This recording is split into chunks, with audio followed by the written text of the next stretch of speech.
My mother tried to pry my engagement ring off my swollen knuckle at Thanksgiving dinner and hissed, "You godless feminist shrew! You've thrown away everything I ever gave you."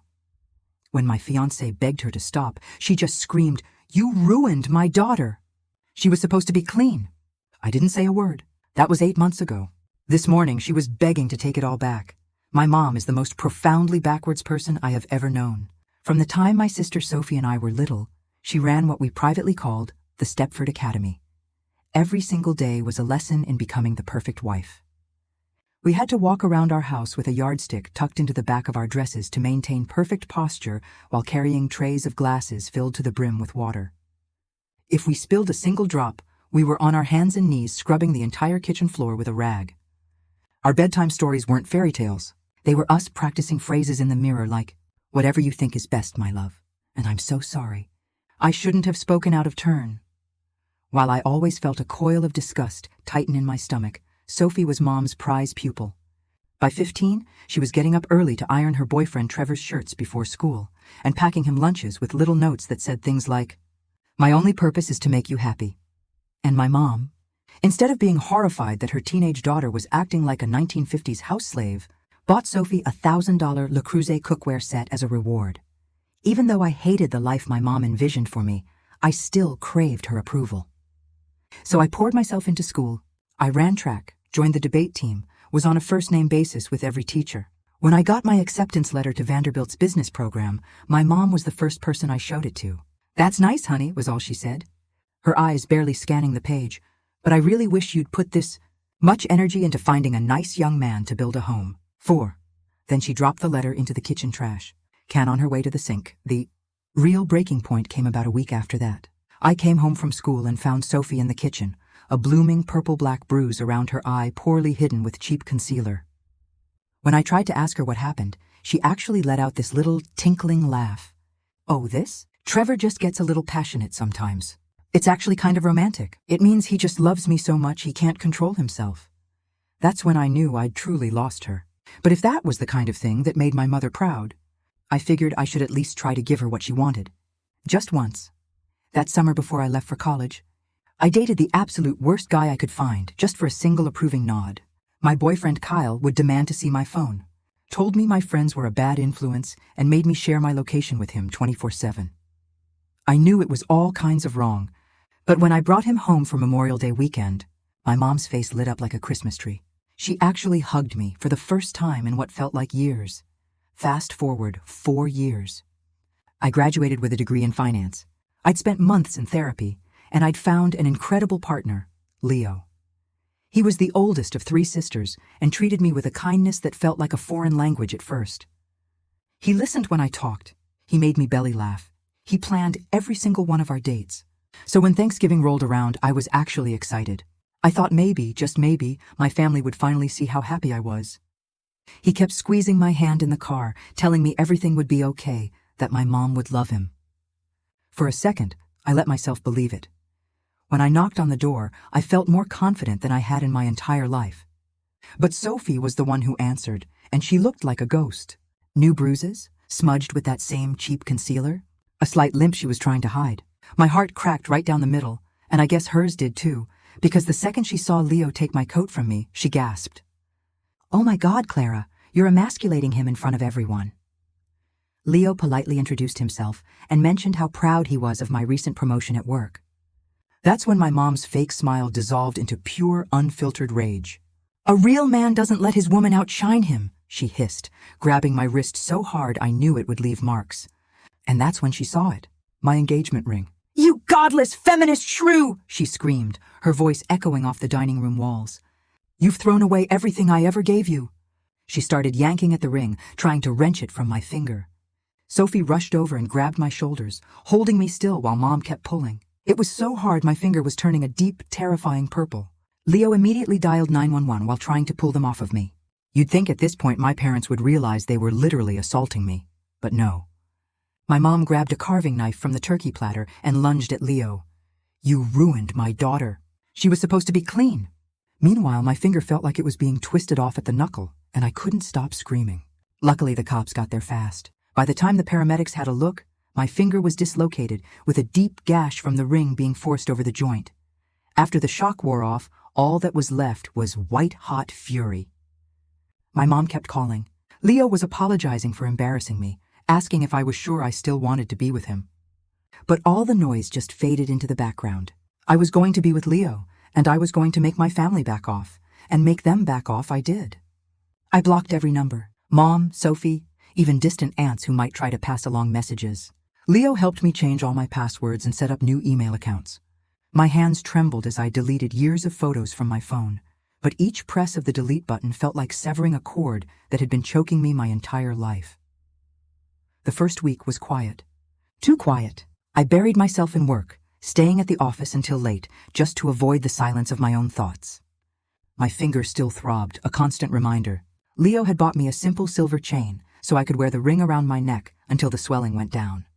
My coworkers noticed the splint, but I just mumbled something about a kitchen accident and changed the subject. Then, Thursday morning, my boss, Ms. Albright, called me into her office. She had this weirdly sour look on her face. "Clara, I received a concerning call about you yesterday, from your mother. She claims you stole several family heirlooms worth a significant amount of money." My stomach plummeted. I gripped the armrests of the chair, my knuckles turning white. "That's not true. I haven't taken anything. She also mentioned you might be struggling with some mental health challenges. Said you've been acting erratically, that your boyfriend is controlling you." Ms. Albright leaned back, studying me. "Now, I've worked with you for 2 years. This doesn't sound like the Clara I know, but I had to ask." With trembling fingers, I pulled out my phone and showed her the police report from Thanksgiving. Her eyes widened as she read about the assault, the dislocated finger, the knife. "I'm trying to get a restraining order," I whispered. "She's lying because I cut off contact." Ms. Albright's face softened. "I'm sorry you're going through this. But Clara, she called 3 times yesterday. My assistant fielded 2 more this morning. If this continues, it could become a problem for your performance review." I left her office feeling nauseous. 3 years I'd worked for that promotion. 3 years of 60-hour weeks, of flawless presentations and landing new clients. And my mother was trying to burn it all down with a few phone calls. Leo was waiting in the parking lot with coffee and my favorite bagel. He'd started doing that, just showing up when he knew I needed him. "How bad?" he asked as I slumped into the car. "She's calling my work, making up lies about me stealing, about being crazy." I took a shaky sip of coffee. "We're filing for harassment charges today," Leo said, his voice firm. "My sister Nora is a lawyer. She'll know what to do." Nora was a godsend. She was the middle sister, sharp as a tack with a storm of curly hair and a no-bullshit attitude. She sat us down at her kitchen table that night with a stack of forms and a digital recorder. "Document everything," she instructed. "Every call, every attempted contact, every lie.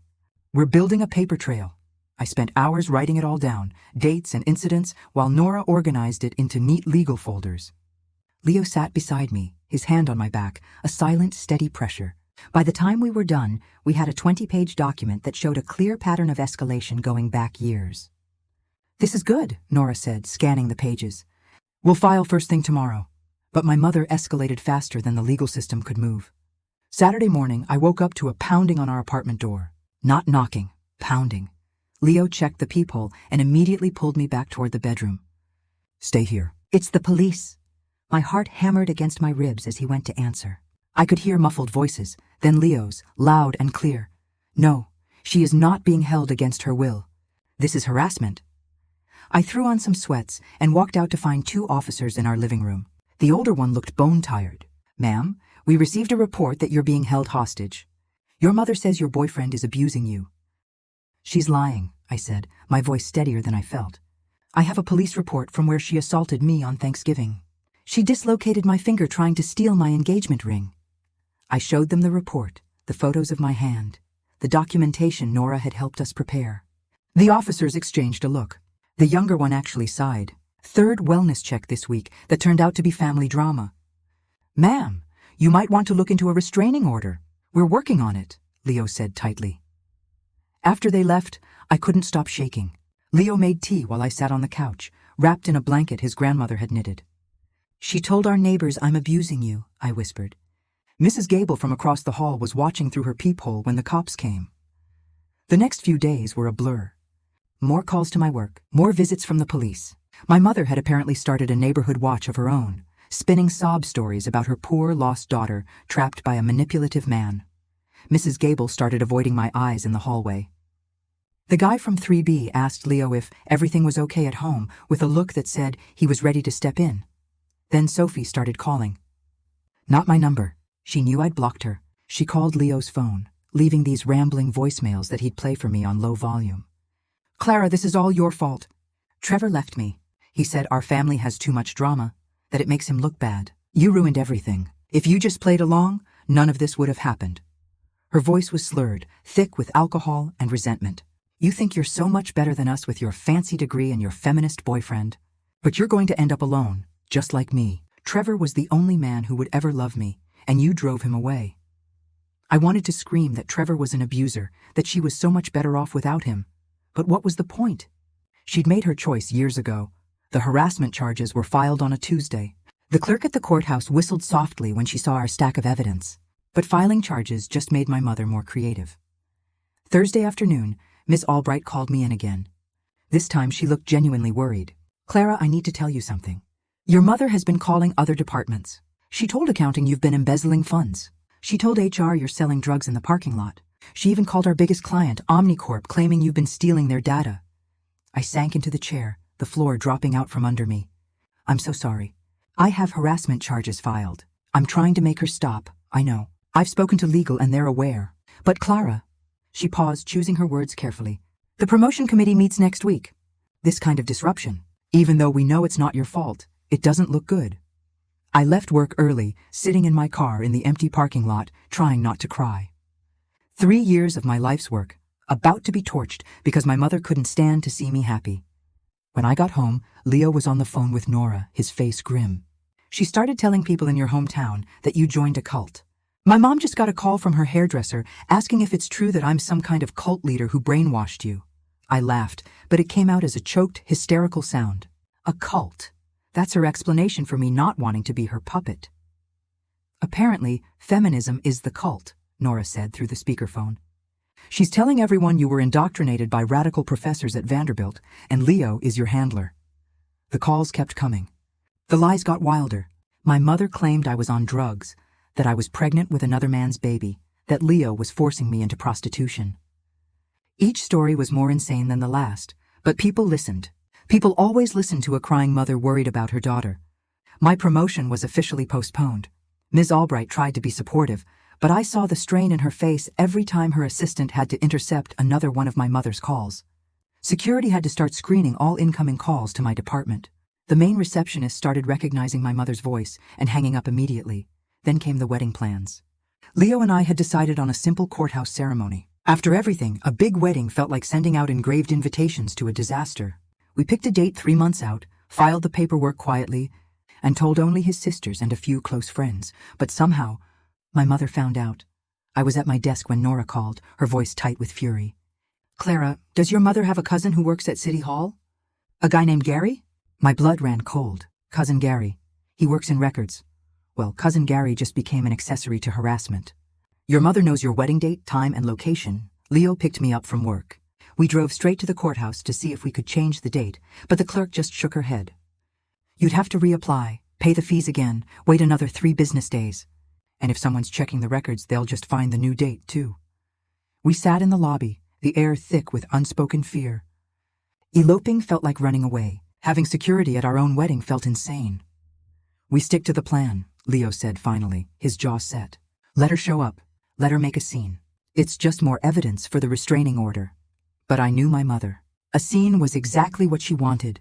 The weeks leading up to the wedding were a special kind of hell. The police visits increased. The property manager started sending us formal warnings about disturbances. Sophie's voicemails got nastier. You know Trevor's brother Mitch is single? Mom thinks he'd be perfect for you. A real man who knows how to keep his woman in line. Not like that pathetic little boy you're with.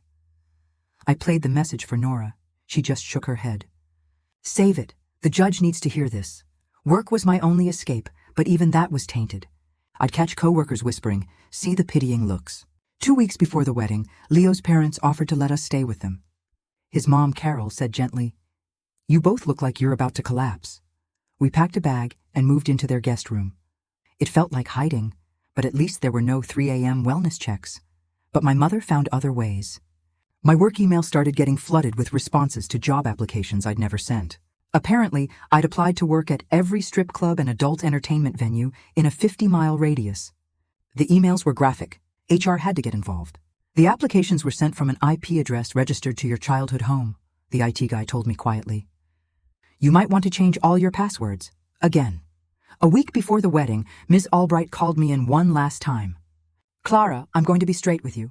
The promotion is off the table for now, not because of your performance. But the board feels this entire situation has become too disruptive. Maybe next year, once things have settled down. I just nodded, not trusting myself to speak. 3 years of work, gone. Leo held me that night while I cried myself raw. His sisters surrounded us, a fortress of normalcy. Nora reviewed legal documents, while the youngest, Victoria, made endless cups of tea. We could postpone, Leo suggested gently. No, I said, wiping my eyes. A cold resolve hardened inside me. She's taken my promotion. She is not taking this too. The morning of our wedding was gray and drizzly, which felt fitting. Nora had arranged for courthouse security to be on alert. We arrived early, the marble hallways echoing with our footsteps. For 20 minutes, there was nothing. Just us and the people who actually loved us. Then the doors to the waiting area burst open. My mother stormed in, wearing her Sunday best, the dress she saved for impressing people. Behind her was Sophie, glassy-eyed and swaying slightly, and a man I'd never seen before who had to be Mitch. He looked like a softer, doughier version of Trevor. Stop this blasphemy right now. My mother's voice boomed. My daughter is not in her right mind. Security moved in, but she was faster. She grabbed my arm, her nails digging into my skin. Clara, baby, this isn't you. This man has poisoned your mind. Mitch here is willing to forgive you, to take you back to the right path. Mitch stepped forward with a smarmy, rehearsed smile. Hi, Clara. Your mother's told me so much about you. I think we could be really happy. I know how to handle a strong-willed woman. Leo moved between us, his voice low and dangerous. Let go of her now. You shut your mouth. My mother whirled on him. You're not man enough for my daughter. You let her work. Let her think she's your equal. Mitch knows a woman's place is in the home. Security finally reached us, pulling my mother back as she fought and screamed about cults and brainwashing. I'll contest this marriage. She shrieked as they dragged her toward the door. She's mentally incompetent. Feminism has poisoned her mind. The doors closed, but we could still hear her muffled screams. The judge, who'd watched the entire spectacle with raised eyebrows, cleared his throat. Would you like a few minutes? No, I said, my voice surprisingly steady. We'd like to get married now.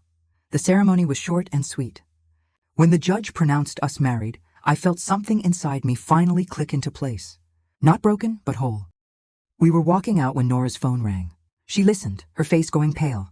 That was my office. Your mother just submitted paperwork to get power of attorney over you. She's claiming you're mentally incompetent due to feminist indoctrination. I stopped dead in the middle of the courthouse lobby. The harassment, the lost promotion, the constant attacks. And now this. My own mother, trying to have me declared legally insane because I wouldn't let a man abuse me. She listed Sophie as a supporting witness, Nora continued. They're claiming you need an intervention before you harm yourself or others. Leo's hand found mine, solid and warm. His family surrounded us, a protective wall. And in that moment, I made a decision. Okay, I said, squaring my shoulders. If she wants a legal fight, she'll get one. I'm done running. I'm done hiding. She wants to prove I'm crazy? Let her try. Nora smiled, a sharp, lawyerly smile. Good, because I've been documenting everything. We're going to bury her in evidence. As we left the courthouse, officially married and ready for war, I thought about the girl who used to practice saying, "Whatever you think is best, my love." That girl was gone. My mother hadn't broken me. She had forged me into something stronger. The war was just beginning, but for the first time, I was ready to fight back. The next morning, Nora had us in her office by 8 a.m., consulting with her firm's senior partner, a woman who specialized in this exact kind of familial harassment. She reviewed our file, her face a mask of professional calm. Her power of attorney filing is an act of desperation, she said, tapping a pen on the stack of documents. No judge will take a claim of feminist indoctrination seriously, but we need to respond aggressively. She laid out the strategy. A counter-filing with sworn affidavits from my therapist and Ms. Albright, character references, my academic and professional records, an overwhelming mountain of proof that I was not only competent, but thriving despite my family's campaign against me. That afternoon, I went back to work to find HR waiting for me.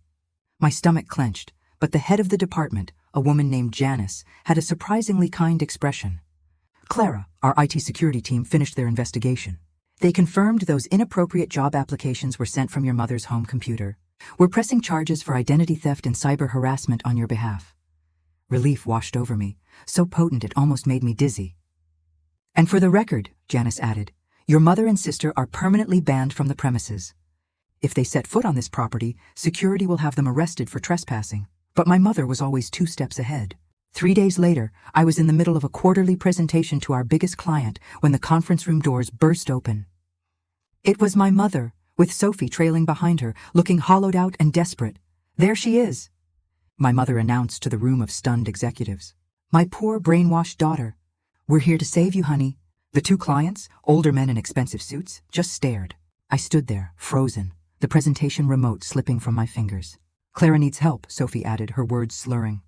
She's been poisoned against God's plan for women. Security arrived in seconds, but the damage was done. My mother managed to shout about my supposed mental illness and the dangers of my lifestyle before they dragged her out, with Sophie stumbling after her, crying about how I'd ruined her life. The clients left immediately. The $2 million contract walked out the door with them. Ms. Albright found me in the bathroom 20 minutes later, dry heaving. They're pulling the account, she said softly. They said they can't work with a company that has this level of security issues. There was nothing to say. My mother had cost my company a fortune. My career here was over. Leo picked me up, his face a grim mask. Nora called, he said as I buckled my seatbelt. The restraining order was approved. They can't come within 500 feet of you, our home, or your workplace. Small comfort when I no longer had a workplace that wanted me. The restraining order just forced my mother to get more creative. She couldn't come near me, so she went after everyone around me. Leo's sweet elderly landlord called him a few days later. That nice woman, your mother-in-law, she's so worried about you, Leo. She told me all about how Clara's in danger, how you're controlling her and keeping her from her family. It took Leo an hour to explain the situation, but the seed of doubt had been planted. Then came the final breaking point. I was cleaning out an old email account when I found the sent folder. She'd gotten the password somehow. There were hundreds of emails, resignation letters sent to Ms. Albright, inflammatory messages to my professional contacts, emails to my old college professors accusing me of plagiarism. She'd been systematically destroying my reputation for months. The preliminary hearing was a circus. My mother showed up with a delegation from her church, all wearing matching t-shirts with Bible verses about honoring your parents. Sophie sat beside her, with Mitch's arm draped possessively around her shoulder. My daughter has been brainwashed by a feminist cult, my mother told the judge, tears streaming down her face. That man has poisoned her mind. She needs an intervention. My therapist testified to my soundness of mind, but my mother just laughed out loud. Of course she says that. They're all part of the same godless agenda. Then, during cross-examination, Nora asked Sophie about Trevor leaving her. When exactly did Trevor say your family was too dramatic? After Mom called his work, Sophie hiccuped, looking confused. She wanted to tell his boss what a good, supportive wife I was going to be, but they told her to stop calling. She trailed off, her eyes widening as she realized what she'd just admitted. My mother had sabotaged Sophie's relationship, just like she was trying to sabotage mine. The only difference was that Sophie's abuser had left, while my husband had stayed. How many times did your mother call his workplace, Sophie? Nora pressed. I don't know. A lot. She said she was helping. Sophie started to cry, real, racking sobs. He got fired. He left because of her, not because of Clara, because of Mom. The courtroom erupted. My mother was screaming that Sophie was confused. The church group was praying loudly, and Mitch was trying to comfort a hysterical Sophie, who was now pushing him away. The judge looked exhausted. I've seen enough, he boomed. The restraining order is extended for 2 years. Criminal charges for harassment, identity theft, and stalking will proceed. Afterward, Sophie sat alone in the empty courtroom. I walked over, Leo at my side. She got him fired, Clara, she whispered, not looking at me. She destroyed my life, too. It's not too late, Soph, I said gently. You can get help. We can start over. She finally looked up, her eyes hollow. I don't know how to be anything else. She trained me my whole life for this. I don't know how to not be this. We got Sophie into therapy that week. A week later, I came home from a job interview. Ms. Albright had given me a glowing reference to find our apartment door cracked open. My heart slammed against my ribs. The destruction was methodical. Every piece of professional clothing I owned had been shredded. My suits, my blouses, my dresses, all cut to ribbons. Taped to each ruined garment was a handwritten Bible verse about a woman's submission, but it was the message scrawled in lipstick across my bedroom mirror that made me freeze. I brought you into this world. I can take you out of it. The security footage showed my mother using Sophie's old key. She'd spent 2 hours in my apartment, methodically destroying every symbol of my independence. With the death threat and the breaking and entering, the detective told us later, she's looking at serious jail time. The trial was 3 months later. I wore a suit Leo's sister had lent me. Sophie sat with us on the prosecution side. My mother entered, gaunt and pale, and when she saw Sophie sitting with me, her face twisted with a hatred so pure it was terrifying. The prosecutor laid out the case, piece by piece. The Thanksgiving assault, the workplace harassment, the cyberstalking, the break-in, the death threat. Sophie's testimony was the turning point. She told the jury everything, from the Stepford Academy to the way our mother had systematically destroyed her relationship with Trevor. My mother stood up and called her an ungrateful child before the judge threatened her with contempt. The jury was out for 6 hours. The verdict came back, guilty, on all counts. As the judge read the sentence, 5 years with a possibility of parole after 18 months, my mother just stared at me with those hollow, empty eyes. As they led her away in handcuffs, she didn't scream or cry. She just watched me. The next few months were a blur of rebuilding. Sophie moved in with us for a while, going to therapy, getting sober. Some days she was full of rage, other days full of apologies. I found a new job at a smaller firm. Leo and I found a new apartment in a high-security building. We built a fortress around our new, quiet life. 6 months into her sentence, a letter arrived from the prison. It wasn't an apology. It was full of Bible verses and warnings about my eternal soul. She wrote that she was praying for me, for my salvation from the evils of feminism. I burned it in the kitchen sink. Elena watched from the doorway. "Same old mom," she said, her voice quiet. "Still trying to save us?" "Yeah," I said, watching the last corner of the paper turn to black ash. "At least she's consistent. The last I heard, she'd become a leader in the prison ministry. She tells everyone there about her 2 lost daughters, led astray by a dangerous world, and how she was persecuted for trying to save them. Let her tell her stories. Let her pray. She can't hurt us anymore. We're free."